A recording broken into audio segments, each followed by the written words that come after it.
Boa noite, irmãos. Vamos abrir nossas Bíblias na Epístola de Tiago, no capítulo 2.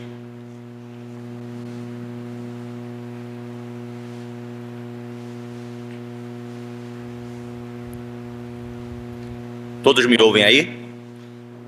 Bem, vamos estudar a moda antiga. Você vai abrir sua Bíblia comigo, vai deixar ela aberta? Vamos estudando os versículos. Dizem assim, né? Leia Tiago 2 e torne-se um arminiano, não é? Será que Tiago 2 é texto de calvinista? Sim ou não? O problema dessa afirmação é que eles sugerem que Tiago 2, ou a Epístola de Tiago, ela é um livro separado dos demais, não é verdade? Agora, se nós entendemos que a Bíblia é um único livro, se nós cremos na unicidade da Bíblia, que ela tem, apesar de ter por volta de 40 autores humanos, ela tem um único autor primeiro, que é Deus, nós conseguimos entender que Tiago é calvinista, por assim dizer. Vamos ler então? A partir do versículo 14.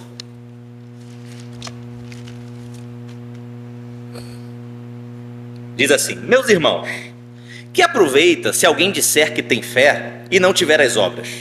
Porventura a fé pode salvá-lo?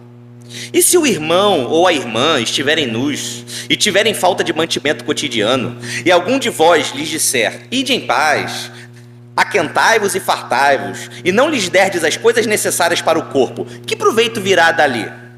Assim também a fé, se não tiver as obras, é morta em si mesma. Mas dirá alguém, tu tens a fé e eu tenho as obras. Mostra-me a tua fé sem as tuas obras, e eu te mostrarei a minha fé pelas minhas obras. Tu crês que há um só Deus? Fazes bem. Também os demônios o creem e estremecem. Mas, ó homem vão, queres tu saber que a fé sem obras é morta? Porventura o nosso pai Abraão não foi justificado pelas obras quando ofereceu sobre o altar o seu filho Isaque? Bem vês que a fé cooperou com as suas obras, e que pelas obras a fé foi aperfeiçoada. E cumpriu-se a escritura que diz, e creu Abraão em Deus, e foi-lhe isso imputado como justiça, e foi chamado o amigo de Deus. Agora o versículo 24, todo calvinista prestando atenção. Vedes então que o homem é justificado pelas obras, e não somente pela fé. Nós conversávamos na semana passada, e que o Senhor abençoe a leitura e o estudo da sua palavra em nome de Jesus. Nós conversávamos na semana passada, ao final da aula de quinta-feira, eu, o Túlio, alguns homens, o Tiago aqui, né, o charado escritor, enfim, a respeito desse texto. E algumas considerações que nós precisamos fazer ao ler Tiago é meio que começar do final para o início. Então, primeiro nós devemos lembrar dos princípios básicos de interpretação para que nós não caiamos nesse texto aqui em uma cilada hermenêutica. Primeiro nós temos que lembrar que um dos lemas da Reforma foi o livre exame das Escrituras, mas nunca a livre interpretação das Escrituras. Então a Bíblia interpreta a Bíblia. Textos mais claros interpretam e trazem esclarecimento a textos mais obscuros. As pessoas costumam chamar textos como esse de textos difíceis. E eu não tenho nenhum problema de chamar de difícil, desde que eu entenda o que é chamar de difícil, não é? Se a pessoa está chamando de difícil no sentido de que ela não consegue entender, está errado. Agora, se ela chama de difícil esse texto no sentido de que ele deve ser compreendido e talvez para um leitor mediano, um leitor comum das Escrituras, que está apenas passando o olho ou lendo de forma devocional, de fato, essa pessoa pode achar que o ensino de Tiago está, de alguma maneira, sendo contraditório ao ensino de Paulo, a respeito da soteriologia, né, do estudo da salvação e da justificação. Porém, nós não podemos chamar de difícil no sentido da compreensão. Basta nós lembrarmos os princípios hermenêuticos, exegéticos, lembrarmos que nós temos uma doutrina bem definida por toda a Escritura, por todos os 66 livros da Bíblia que formam um só, e a partir dessas doutrinas bem definidas, nós analisamos os textos. Nós não, assim como Lutero, nós não acreditamos numa interpretação livre da Escritura. Nós não podemos abrir a Bíblia e achar que apenas pela nossa intelectualidade nós podemos compreendê-la. Então, primeiro ponto, identificar que Tiago, muito provavelmente, escreveu esse texto antes de que Paulo tenha escrito as suas epístolas. A melhor datação para Tiago, tá? Entre as algumas possibilidades que existem, é de meados da década de 40 no primeiro século, tá? Quando Paulo vai escrever Gálatas, por exemplo, uma das suas primeiras epístolas, se não a primeira, já no final da década de 40, talvez início da década de 50, vamos lembrar que o primeiro concílio em Jerusalém, de Atos 15, né, acontece no ano 51 do primeiro século. Então Tiago aqui está escrevendo antes de Paulo. Ou seja, Tiago não pode estar rebatendo o que Paulo disse, porque ele escreveu antes. Mas é possível que o ensino de Paulo durante a sua primeira viagem missionária, que foi justamente em meados da década de 40 do primeiro século, é bem possível que esse ensino de Paulo sobre a justificação pela fé, que nós encontramos, por exemplo, em Romanos e em Gálatas, tenha sido distorcido pelos seus ouvintes. Pode ser que Tiago, pode ser, tá? Há uma boa possibilidade, apesar de nós não podemos afirmar categoricamente. Mas é bem possível que Tiago estivesse enfrentando ou atacando esse problema determinado aqui em Tiago 2. Talvez o ensino de Paulo estivesse sendo distorcido durante a sua primeira viagem missionária, mas ainda não era um ensino estabelecido pelos seus escritos que vieram depois. Então, é possível que esse seja o cenário de Tiago. E outra coisa importante para nós refletirmos é que Paulo é chamado do apóstolo dos gentios.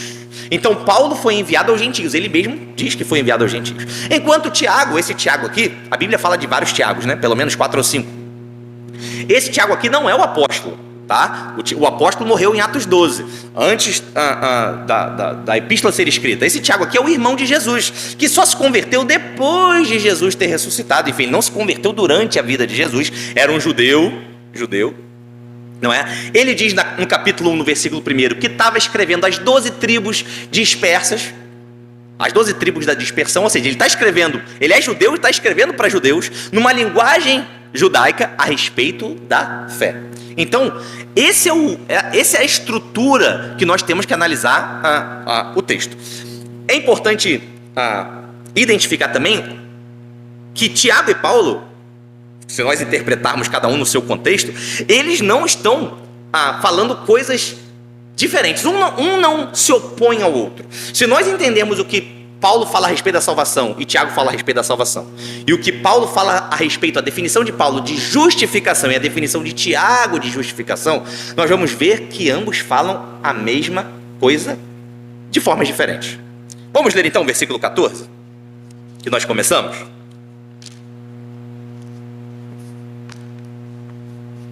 Diz assim: meus irmãos, que aproveita, vou parar por aqui, primeira palavra. Essa palavra aqui foi traduzida, essa mesma palavra, em outros textos, como por exemplo em 1 Coríntios 15, 32, que eu vou ler, como lucro, como ganho. Qual é a vantagem? Qual é o lucro? É a pergunta de Tiago, que eu tenho. E eu vou ler aqui 1 Coríntios, para você, essa mesma palavra, para você entender. Diz assim, ó: se como homem combati em Éfeso, Paulo falando, contra as feras, que lucro eu tenho se os mortos não ressuscitam? Ele estava defendendo a ressurreição dos mortos. Comamos e bebamos que amanhã morreremos. Então, o texto, a intenção de Tiago é essa, dizendo assim, ó, qual é o lucro? E ele vai dizer assim, ó, então veja que Tiago está aqui começando uma pergunta hipotética, é uma hipótese. Ele está levantando um argumento. Ele não está dizendo que isso aqui acontece, ou que tem acontecido. Ele está dizendo assim, ó, se. O que está escrito aí? Se o quê? Alguém. Se alguém. Olha como ele é vago ao definir a pessoa de quem ele está falando. Se alguém, ele não deu o nome de ninguém para combater a heresia. Ele não está falando, nem mesmo ele está falando assim, ó, se vocês. Era muito comum esses apóstolos usar os pronomes nós, ao falar dos santos, ou vocês. Veja que ele está falando de uma situação hipotética. Isso aqui não aconteceu. Se alguém. Vamos continuar. O que está dizendo aí? Se alguém. Opa, então vamos lá. Mas o próximo item aqui do texto de Tiago. Se alguém disser. Olha quantas variáveis Tiago está colocando no texto. Olha o que ele diz. Que aproveita se alguém disser. Ele não diz assim, ó. Que aproveita se alguém tem fé. Ele não diz que a pessoa tem fé. Ele diz assim, ó, que aproveita se alguém disser que tem fé. Está vendo o argumento ser construído? Olha o que ele continua dizendo. E não tiver as obras, porventura a fé pode salvá-lo? Então a pergunta é, Tiago aqui duvida nesse texto de que a salvação é pela fé? É isso que ele está dizendo aqui? Pode porventura a fé salvá-lo? Ele está dizendo assim, ó, a fé não salva? É isso que ele está dizendo? É um ataque à fé? Você acha que sim ou não? Ou não te parece que o que Tiago está fazendo aqui é atacar essa qualidade de fé, esse tipo de fé? Olha, a pergunta dele é assim, ó, porventura pode esse tipo de fé salvá-lo? Ou melhor, esse tipo de fé, biblicamente, é fé? É isso aqui que nós chamamos de fé? Percebe o argumento? Como vai desmoronando logo no primeiro versículo a tentativa arminiana ou de má interpretação do texto. Se alguém disser que tem fé, pode essa fé salvá-lo? Ele está dizendo o seguinte, isso aqui é fé? E essa pergunta é uma pergunta retórica. Qual é a resposta que ele espera dessa pergunta? Qual é a resposta que ele espera? Não. Isso aqui não é fé. Então, qual é a ideia da sessão inteira? A sessão começa no versículo 14, tá? A ideia da sessão inteira é organizar essa discussão sobre fé e obras, tendo como referência a alegação de fé de alguém. E como essa alegação pode ser comprovada. Tudo que nós vamos ler daqui para baixo é a estrutura, tá? A explicação de Tiago a respeito da fé e das obras na salvação, a respeito da alegação de alguém que tem fé e como nós podemos comprovar essa pessoa tem fé. Vamos continuar. Alguém pode ler para mim Mateus 7, versículo 21? Qualquer irmão.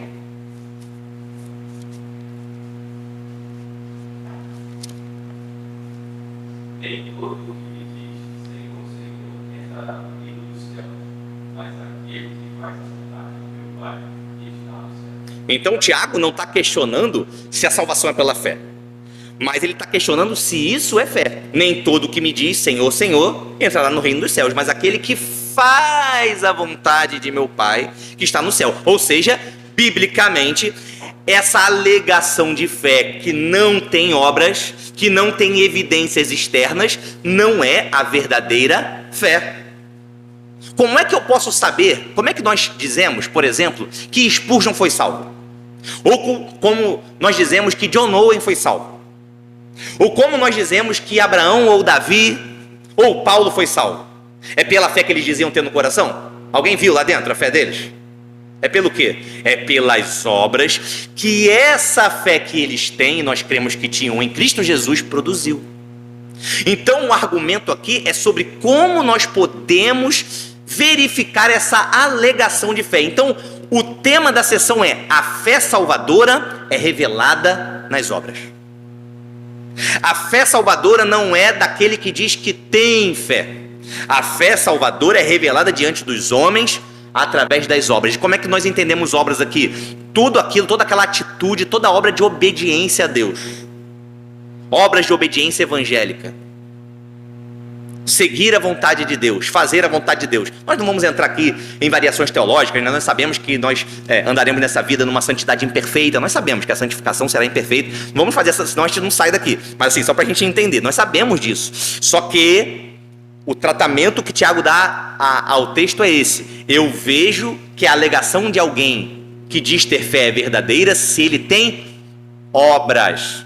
Aí no versículo 15 ao versículo 17, ele vai falar aqui, ó, a respeito da falta de benefício e de lucro que essa suposta fé, que não tem obras, vai produzir.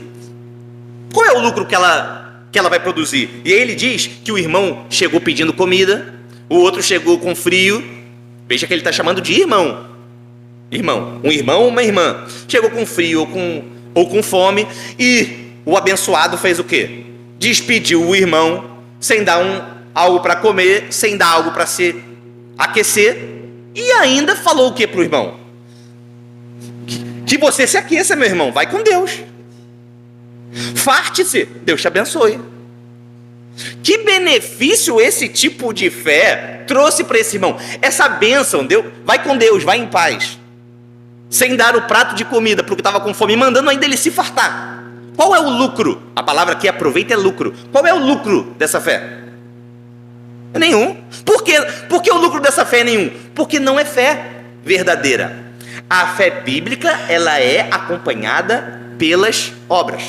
O argumento todo de Tiago é esse. Não é que a salvação não se dá pela fé. Se você for ler a epístola de Tiago toda, por exemplo, no capítulo 1, versículos 17 e 18, ele vai dizer que toda boa dádiva vem de Deus, vem do Pai dos céus, que nos escolheu, que nos elegeu nele, que nos deu nova vida. Ele sabe que a salvação é pela fé, não tem nenhuma discussão a respeito disso. E aí no versículo 17, ele vai dizer assim, ó: assim também a fé, se não tiver as obras, é morta em si mesmo. Isso aqui é importante, porque Tiago não está fazendo um contraste entre fé e obras. Não é um contraste entre fé e obras. É um contraste entre fé e fé. Não é entre fé e obras. É entre fé e fé. Fé que está morta, que não é fé, não é verdadeira, e fé verdadeira. Não é um contraste entre fé e obras.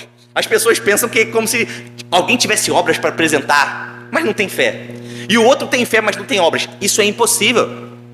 É como se o argumento aqui do versículo 18 é como se fossem dois dons separados.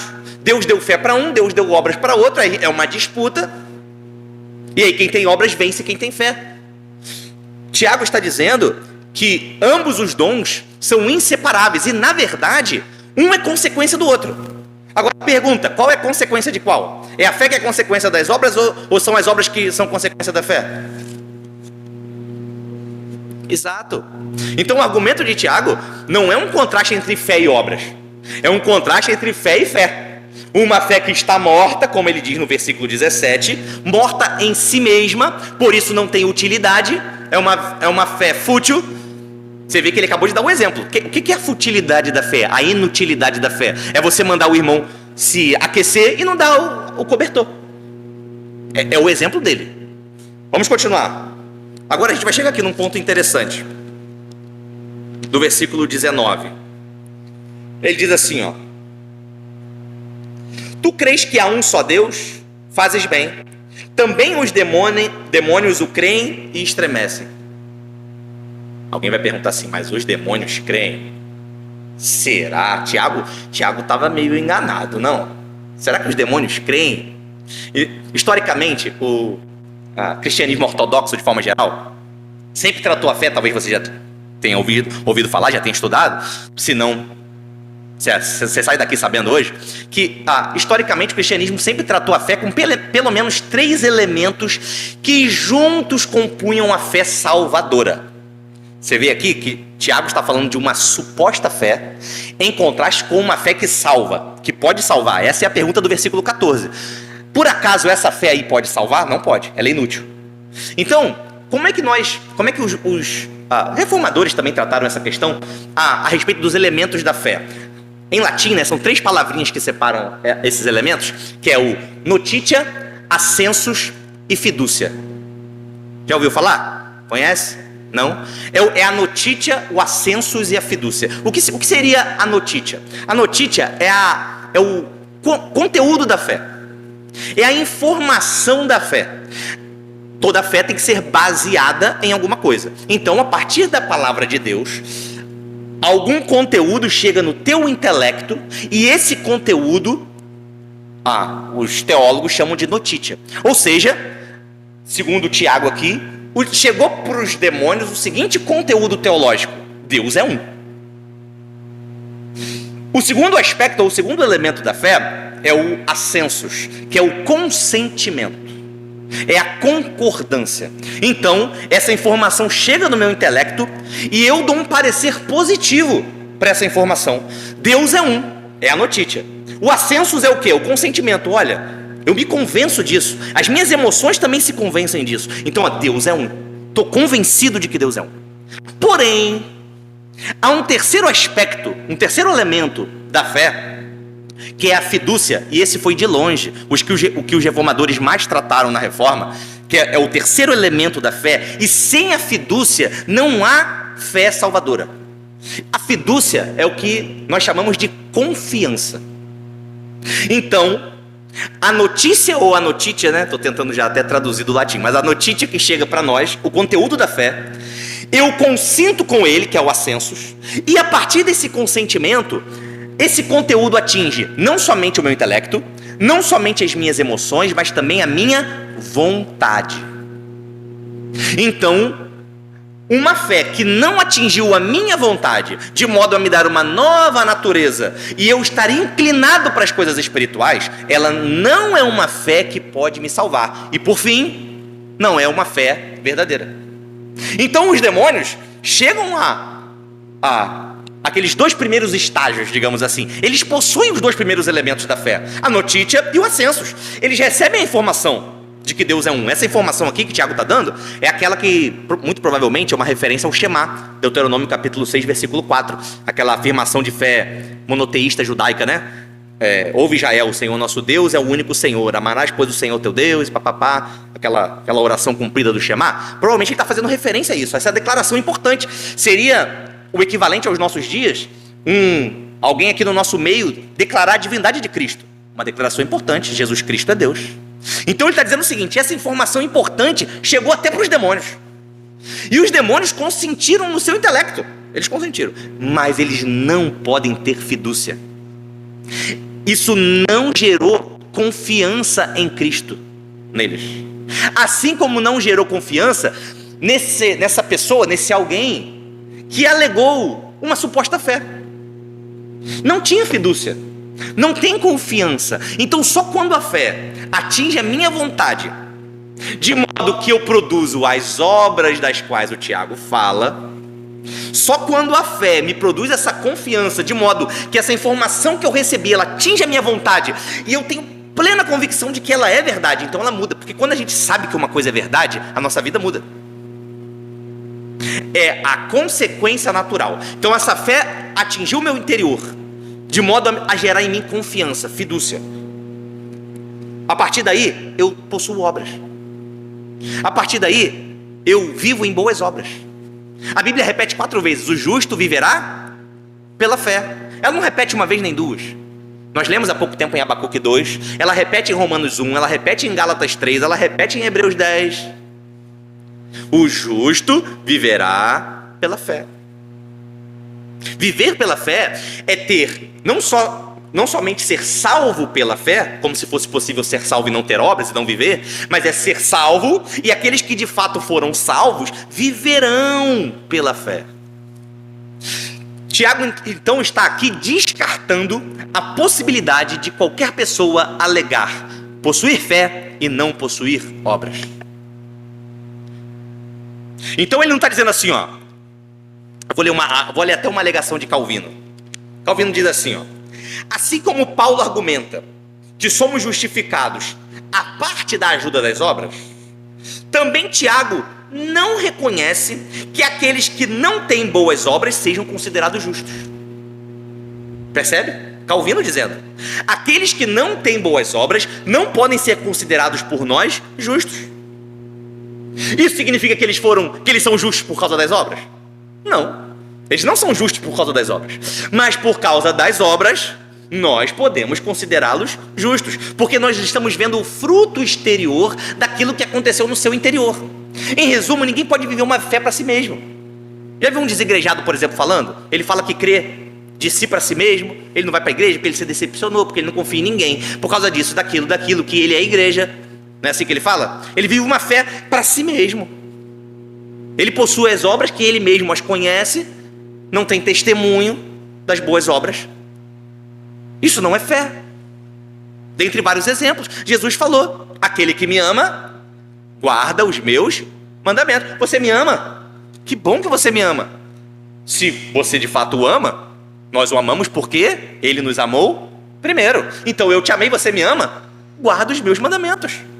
Produza obras que venham a condizer com essa sua nova natureza, com essa fé, essa fé verdadeira, não essa suposta fé. Vamos continuar lendo.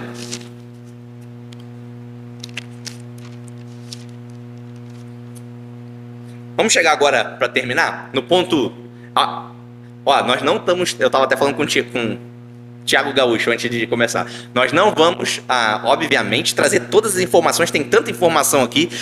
Um leitor atento vai ficar querendo descobrir, e você pode procurar depois, ou se quiser nós conversamos, certas coisas, como por exemplo, essa pergunta do versículo 22, que nós não vamos ler porque não dá tempo. Ele diz assim, ó: bem vês que a fé cooperou com as suas obras. Alguém vai falar, a fé cooperou com as obras? Será?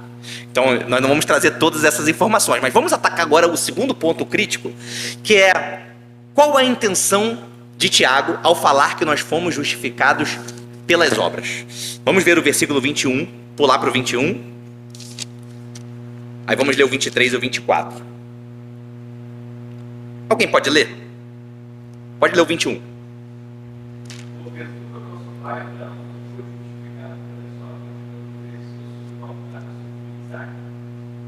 Amém. Então vamos lá. Ele está dizendo que Abraão foi justificado pelas obras quando ofereceu sobre o altar o seu filho Isaque. Isso aqui é Gênesis capítulo 22. Porém, no versículo 23, na segunda parte, ele vai dizer assim, ó: e creu Abraão em Deus, e foi-lhe isso imputado como justiça. Opa, peraí. E creu, e isso foi-lhe imputado por justiça. Então é a fé ou são as obras? No 21 ele fala que foi justificado pelas obras. No 23 ele fala que foi pela fé. Então no versículo 21 ele está citando Gênesis 22. No versículo 23 ele está citando Gênesis 15, que é num espaço de tempo muito anterior à primeira informação que ele traz no versículo 21. Então vamos lá. Era comum, seria natural, Tiago citar o Antigo Testamento e principalmente Abraão para aqueles ouvintes judeus. Dizem, inclusive, que esse versículo 21 ele é uma referência à primeira Macabeus, aquele livro apócrifo que nós não consideramos sagrado, porém é possível que essa seja uma citação de primeira Macabeus que Tiago está repetindo. E ele não se contenta em citar Abraão, as obras de Abraão, como ele cita a obra mais famosa de Abraão, o momento em que ele decide oferecer seu filho em sacrifício. Só que ele está citando, como eu disse, Gênesis capítulo 22. Só que Deus já tinha imputado justiça e considerado Abraão justo em Gênesis 15. Então como é que Abraão podia estar sendo justificado em Gênesis 22 se ele já tinha sido justificado em Gênesis 15? Não parece uma contradição? Ele já foi justificado pela fé em Gênesis 15. Ele não pode ser justificado duplamente. O que é justificação nos termos de Paulo, nos nossos termos? O que é justificação? É aquele ato da livre vontade de Deus, pela sua bondade, pela sua misericórdia, de considerar os homens aceitáveis, inculpáveis. Ok? Ele considera os homens justos, não por nada que eles fizeram, nem mesmo pela sua fé, nem pelas obras produzidas, nem mesmo ao acrescentar obras à fé, nada disso. A justificação é o ato livre da vontade de Deus de considerar homens justos. Nós sabemos em Cristo Jesus. Amém? Só que será que é sobre isso? Será que essa é a intenção de Tiago ao citar justificação? Porque no versículo 24 ele diz assim, ó: vedes então que o homem é justificado pelas obras e não somente pela fé. Primeiro é importante nesse versículo, a nossa tradução dá para compreender, mas tem outras traduções melhores, que dizem assim, ó: vedes que o homem é justificado pelas obras e não pela fé somente, ou não apenas pela fé. Ou seja, Tiago aqui está falando da fé verdadeira, ou ele ainda está falando daquela fé lá do versículo 14 que não pode salvar? Tiago está falando de uma fé que não tem obras, ou seja, somente pela fé, não tem obras, ou seja, é a fé que não é verdadeira, é a fé que é morta em si mesmo. Não é ele não estava falando de uma fé até o versículo 24, e no versículo 24 ele mudou. Então o argumento é o mesmo. Então a questão é essa: vedes então que o homem é justificado pelas obras, e não por uma fé que não tem obras. Por quê? Porque ela não é a fé verdadeira. E é muito importante nós entendermos o que significa justificação para Tiago, porque alguns comentaristas, na tentativa de guardar a doutrina, eles sacrificam o texto, não é? Às vezes de boa intenção eles sacrificam o texto. Não é a nossa intenção, né? Nós temos que ser fiéis ao texto, e compreendê-lo, né? Enfrentar o texto com as dificuldades que ele possui, com a necessidade de estudo que ele possui. Vou pedir para algum irmão ler Mateus 5, se eu não me engano, 17. Deixa eu ver se eu tenho aqui. Mas pode abrir em Mateus 5, 17. Alguém pode ler Mateus 5, 17? Qualquer irmão que puder. Não deixe de investir a lei com os profetas, não advogar, mas Pode ler de novo? não deixe de investir a lei com os profetas, não advogar, Amém. Então, a mesma palavra que Tiago usa aqui, e cumpriu-se a escritura, é a mesma palavra que Jesus diz em Mateus 5, exatamente a mesma palavra no original. Não vim revogar a lei, mas vim cumprir. Cumprir, aqui no caso de Mateus 5,17, tem o significado de ser obediente à lei, de fato Jesus foi, mas tem o sentido de amadurecimento. Eu ia falar aperfeiçoamento, mas não é a melhor palavra, dá para compreender. Eu consigo compreender, mas eu quero facilitar. De amadurecimento, ou de completude, ou de uma relevância final, uma relevância derradeira. Então assim, não cuideis que vim revogar a lei e os profetas. Não vim revogar, eu vim trazer uma relevância derradeira, uma relevância final para a lei e para os profetas. A lei e os profetas falavam de mim. Eu sou o cumprimento, eu cumpro, eu trago essa relevância final. É a mesma palavra que Tiago está usando. Ou seja, aquela fé que Abraão teve em Gênesis 15, que foi imputada a ele por justiça, essa mesma fé teve uma relevância derradeira, uma relevância final, um amadurecimento, quando ele em Gênesis 22 vai oferecer Isaac. Não é ser justificado. Tiago não está preocupado com o momento. Tiago está falando do cumprimento da escritura. Em Gênesis 22, cumpriu-se a escritura de Gênesis 15. Aquela fé que Abraão demonstrou através das suas obras em Gênesis 22 é fruto da fé que Deus lhe concedeu lá em Gênesis 12, Gênesis 15, Deus quando o chamou. É a consequência natural, e cumpriu-se a escritura. Percebe que para Tiago aqui o importante não é aquele momento da justificação em que Deus nos chama, nos concede fé, nos concede arrependimento, nos considera aceitáveis diante dele. Então, para terminar, o que Tiago está dizendo? Nós irmãos judeus, conseguimos ver em Abraão aquela fé de Gênesis 15, que foi imputada por justiça. Nós conseguimos ver aquela fé lá em Gênesis 22. É lá que eu consigo ver aquela fé de Abraão, quando ele estendeu a sua mão com o cutelo para matar e oferecer seu filho Isaac em cumprimento à palavra de Deus. E ali ele foi justificado no sentido desse veredito final, desse amadurecimento, dessa relevância final que a fé dele alcançou. Tiago não está se opondo, ou não está trazendo aqui um argumento de salvação pelas obras e não pela fé. Ficou claro? Alguma pergunta? Não? Pode falar.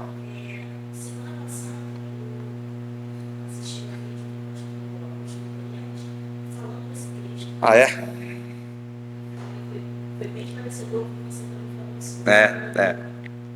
Eu nunca vi. Posso procurá-lo depois para assistir. Nunca vi ele falando a respeito desse texto. Mas assim, se nós compreendermos, esse texto é muito rico. Chegamos à hora, são 8h30, mas dá pra gente. Tem muito mais coisa aqui pra gente extrair. Como eu falei, por exemplo, a respeito da cooperação da fé, porque nós sabemos que nós não acrescentamos obras à fé. A fé não precisa ser aperfeiçoada nesse sentido. A fé é para salvação, mas ela é uma consequência natural. Então, sempre que alguém falar sobre justificação de Tiago, que Tiago está falando, no versículo 24, lembre-se de duas coisas, as duas respostas que você tem que ter. Primeiro, ele está falando de uma fé que não é verdadeira, é de uma suposta fé, porque ele diz assim, vede que os homens são justificados pelas obras e não apenas pela fé. Ou seja, uma fé sem obras. Ou seja, mesmo argumento do versículo 14, não é uma fé verdadeira. Versículo 17, é uma fé que é morta em si mesmo. Então o primeiro argumento é esse, ali não é fé. Ele não está falando que um tem obras e outro tem fé. Um tem uma suposta fé, e o outro pelas obras mostra a fé que tem. E o segundo ponto é essa da justificação, que você tem sempre que lembrar do versículo 23, que diz: cumpriu-se a Escritura. É o mesmo cumprir que Jesus falou lá, que é trazer aquela relevância final para algo que veio anteriormente. Amém? Vamos ficar de pé?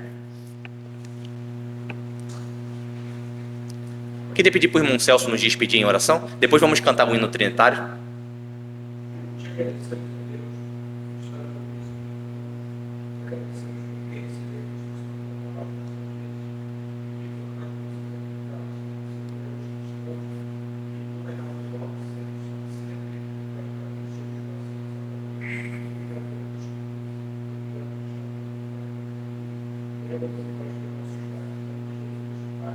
Amém.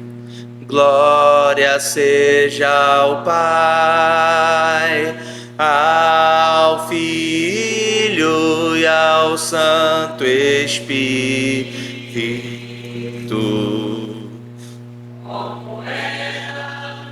Princípio e hoje para sempre, eternamente. Amém. Amém. Amém. Graças a Deus, irmãos. Até domingo.